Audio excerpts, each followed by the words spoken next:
China resmi menggunakan robot humanoid dengan teknologi Embodied Artificial Intelligence yang memadukan kemampuan analisis data dan kendali gerak fisik. Robot ini tidak hanya mampu memproses perintah, tetapi juga bertindak dan berinteraksi di lingkungan nyata yang dirancang untuk manusia.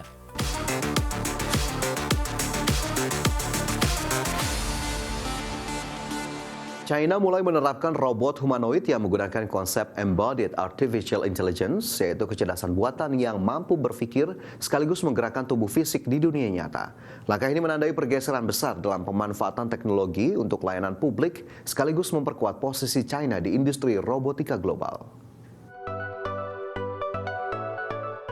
China resmi menggunakan robot humanoid dengan teknologi Embodied Artificial Intelligence yang memadukan kemampuan analisis data dan kendali gerak fisik. Robot ini tidak hanya mampu memproses perintah, tetapi juga bertindak dan berinteraksi di lingkungan nyata yang dirancang untuk manusia. Penerapan ini menjadi bagian dari strategi nasional China dalam mengakselerasi penggunaan teknologi cerdas di ruang publik. Perusahaan teknologi berbasis di Shenzhen, Ubitech Robotics, berhasil mengembangkan robot humanoid bernama Walker S2. Pengembangan ini mengantarkan Ubitech mendapatkan kontrak senilai 37 juta dolar Amerika Serikat atau setara 620,5 miliar rupiah. Kontrak tersebut menjadi salah satu proyek komersial terbesar dalam sejarah penerapan robot humanoid di China. Walker S2 dirancang dengan sistem kecerdasan buatan yang mampu mengendalikan gerak tubuh untuk menavigasi lingkungan dunia nyata. Robot ini mengandalkan kamera, sensor kedalaman, serta sistem umpan balik gaya pada setiap sendi untuk menjaga keseimbangan dan menghindari tabrakan. Salah satu keunggulan utamanya adalah kemampuan mengganti baterai secara mandiri, sehingga dapat beroperasi dalam waktu lebih panjang tanpa campur tangan manusia. Robot Walker S2 akan ditempatkan di Fangchengkang, kota pesisir di provinsi Guangxi yang berbatasan langsung dengan Vietnam. Di lokasi tersebut, robot akan membantu mengatur antrian penumpang, memberikan petunjuk arah, menjawab pertanyaan dasar, serta mengawasi area tunggu. Robot juga dilibatkan dalam pemeriksaan kargo, kontainer, segel, dan identifikasi barang, serta berinteraksi langsung dengan pengunjung. Sebelum terjunkan ke lapangan, Walker S2 telah menjalani pelatihan intensif di pusat pelatihan khusus di Beijing. Robot dilatih melakukan berbagai aktivitas sehari-hari seperti membersihkan area, merawat tanaman, dan menangani berbagai skenario publik. Hingga tahun 2025, total pesanan Walker S2 dilaporkan mencapai 157 miliar dolar Amerika, menjadikan robot humanoid sebagai salah satu industri strategis paling prospektif di masa depan. Berbagai sumber ada di channel.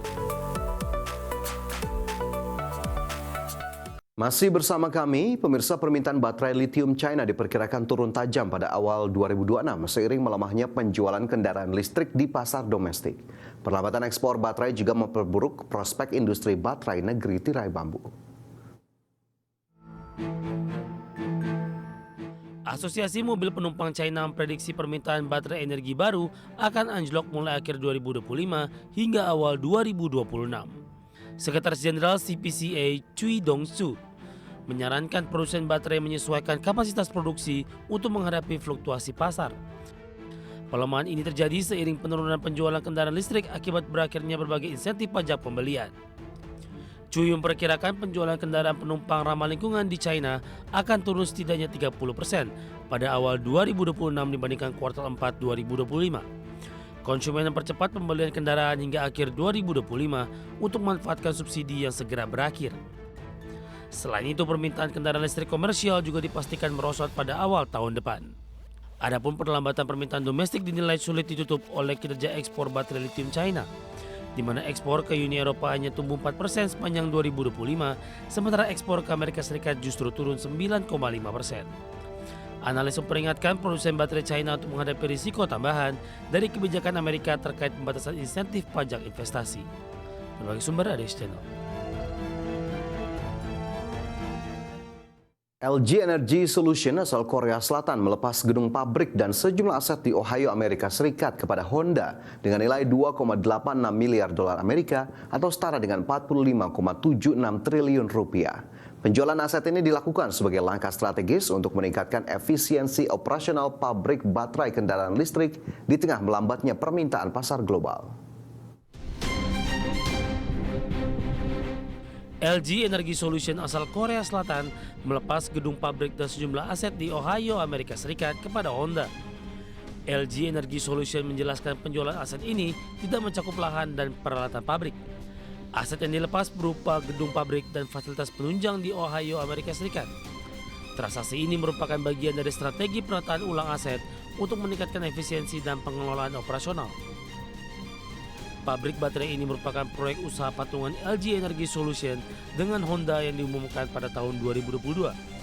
Total nilai investasi proyek tersebut mencapai 4,4 miliar dolar Amerika Serikat.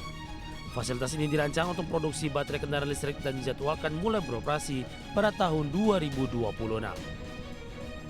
Meski melakukan penjualan aset, LG Energy Solution menegaskan tidak akan membubarkan usaha patungan tersebut. Perusahaan juga tidak akan mengurangi porsi kepemilikan dalam proyek bersama dengan Honda.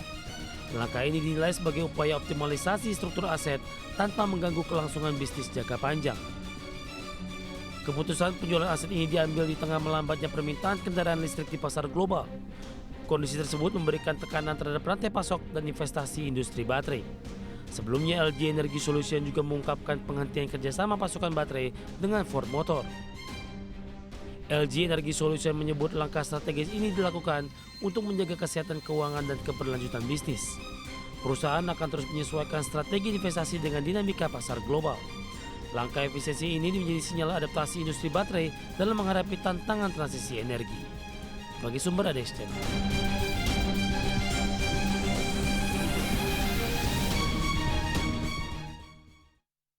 Pemirsa, juri pengadilan negara bagian Baltimore, Amerika Serikat memerintahkan perusahaan kosmetik Johnson & Johnson untuk membayar ganti rugi senilai 1,56 miliar dolar Amerika kepada seorang warga di Maryland.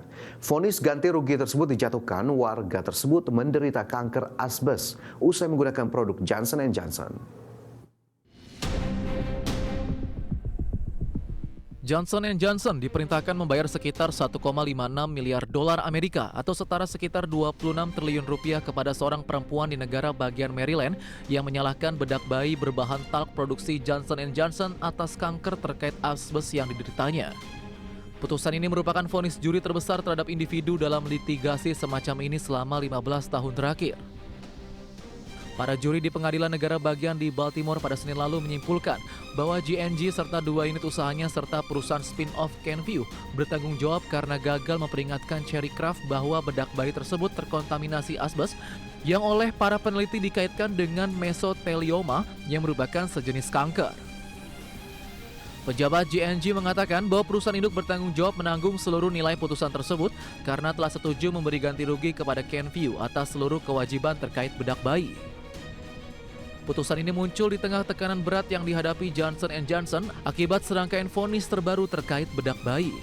Putusan di Maryland ini juga melampaui ganti rugi 966 juta dolar Amerika yang dijatuhkan pada Oktober kepada keluarga seorang perempuan California yang meninggal akibat mesotelioma setelah menggunakan bedak bayi berbahan talc Johnson & Johnson hampir sepanjang hidupnya. Berbagai sumber IDX Channel.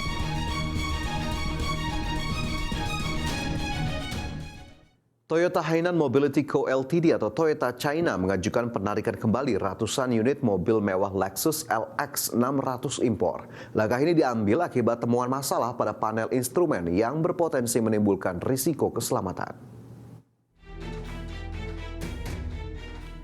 Toyota China mengajukan rencana penarikan kembali sebanyak 432 unit Lexus LX 600 impor. Kendaraan yang terdampak merupakan unit terproduksi periode 1 Agustus 2023 hingga 2 Oktober 2024. Berdasarkan laporan OT Home, kendaraan yang masuk daftar penarikan kembali berisiko mengalami layar hitam saat dinyalakan. Kondisi tersebut menyebabkan informasi penting seperti kecepatan dan lampu peringatan tidak muncul di panel instrumen. Tidak tampilnya informasi pada panel instrumen dinilai dapat memicu bahaya keselamatan bagi pengemudi. Karena itu Toyota menilai perlu dilakukan tindakan perbaikan segera untuk menghindari potensi risiko saat berkendara. Sebagai langkah perbaikan, Toyota akan melakukan peningkatan program kontrol panel instrumen secara gratis. Pembaruan perangkat lunak ini ditujukan untuk menghilangkan masalah dan memastikan fungsi panel instrumen berjalan normal. Toyota akan memberitahukan pemilik kendaraan terdampak melalui surat resmi dan saluran informasi lainnya. Pengguna juga dapat menghubungi hotline layanan atau mengecek situs web pusat penarikan kembali untuk segera melakukan perbaikan. Berbagai sumber ADX Channel.